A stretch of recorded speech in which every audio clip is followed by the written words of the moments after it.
darlings! Thank you for joining me for Sapiosexual Saturday.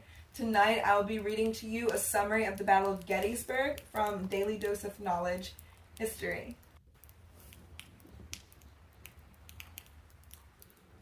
The three-day fight that occurred in and around the small Pennsylvania town of Gettysburg in July 1863 is considered by many historians to be the climatic battle of the American Civil War, and yet it was a battle that came about by accident. In mid-June, General Robert E. Lee, commanding the Confederate Army of Northern Virginia, launched an invasion of the North. When he learned that the Union Army of the Potomac, led by Major General George G. Meade, was in Maryland and marching north, he recalled his scattered units and began to concentrate his army just west of Gettysburg. It was there on the morning of July 1st that the elements of both armies clashed. Union troops repelled the first Confederate attacks, but by mid-afternoon, Lee had more troops arriving on the field. His relentless attacks pushed the Yankees through Gettysburg to Cemetery Hill. Meade had already decided to fight at Gettysburg, and his army concentrated on the high ground of Culp's and Cemetery Hills, Cemetery Ridge, and Little Round Top overnight. On July 2nd, Lee launched a series of attacks that almost seized Little Round Top. Repulsed on both flanks, Lee decided to send 15,000 troops in a frontal assault on Meade's center the next day. The resulting Pickett's charge was a disaster for the Confederates.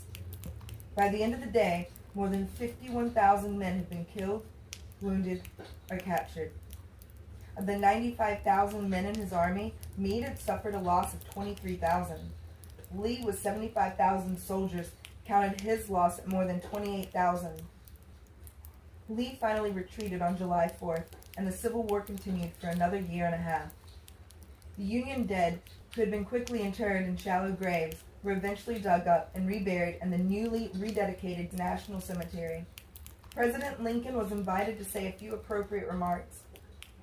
On the afternoon of November 19, 1863, Lincoln rose from his seat and delivered a remarkable 2-minute speech known as the Gettysburg Address, in which he promised Americans a new birth of freedom that would bring equality to all citizens and create a unified nation.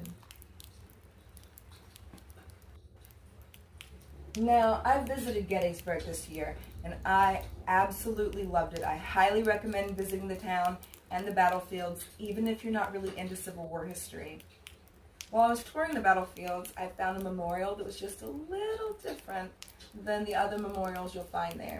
At first, it looks like many of the others, a soldier with a stern look on his face, rifle in hand.